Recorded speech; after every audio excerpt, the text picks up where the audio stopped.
up, guys? Big day for Apple today where they announced the new iPhone XS Max, the iPhone XR, and then of course the iPhone XS, amongst other things. But in this video, the point is I actually want to make it very simple for you guys to decide which device to buy. There's so many and there's a lot of information out there, so I want to narrow it down to what's different and what actually matters when considering, between all these devices. So the iPhone XR is a cheaper version, but it might not necessarily be worth going down, saving $250, but sacrificing a lot of features. So that's why I want to bring it to light, talk about all those differences, even some that Apple didn't even mention at their event.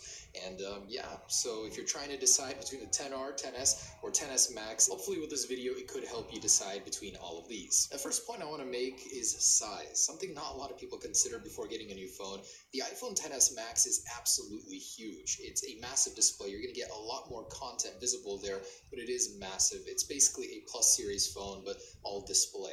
And that's not necessarily a bad thing. Just do consider that it won't be as comfortable as, say, the iPhone XS or the iPhone XR edition. So the reach here, you don't have to reach as far, to get into the control center, into that area. I would say it's definitely something to consider before going for one of these. The 6.1 does sit pretty well in between them, but still, it is quite wide, and you do have to stretch a bit just to get into the corners there. But otherwise, it's not an uncomfortable device. A lot of early reviewers are saying it's quite light for what it is. And something I wanted to mention about design, the iPhone XS and the XS Max both have asymmetrical speaker grills on the bottom. I don't know if it's something that's going to bother you. It does for me. Of course, I'm still getting it. I don't really care that much about it. But the iPhone XR is symmetrical, so their ports will be completely the same on both sides. The XS won't be. So very interesting design change. We don't know why they did that, but there is an antenna band in the place there, so it could be something to do with the modem setup or something like that. Okay, so let's start with displays, the thing that we're going to be interacting with the most on these devices. So obviously with the XS and the XS Max, you do have a couple different choices, smaller or larger,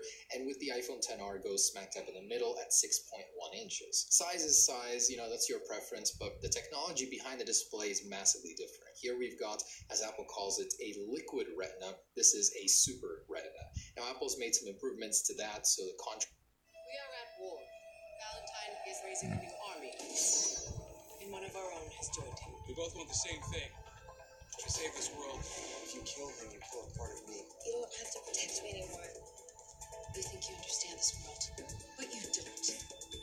You really think love will keep you from hurting your family and friends? Jace is not your blood. He's closer than blood.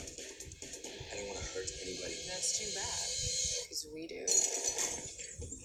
Contrast ratio is better, the dynamic range is improved, so the display is really, really great. It supports HDR, this one does not, and the pixel density is a lot sharper. So it's got a 458 pixel density, this one has a 326, which is a 720p display, stretched across 6.1 inches. It's not going to be anywhere near as sharp as the XS models. So that for me is a big no. I would rather pay the extra $250 and get a much better display. This is the number one thing you're going to be interacting with on a daily. Just do remember that. But for some people, it really doesn't matter. It's all about your priorities. The one thing that sucks, though, about the iPhone XR is the amount of bezels on the side. And this clone right here is actual representation of that amount of bezel. It's a lot.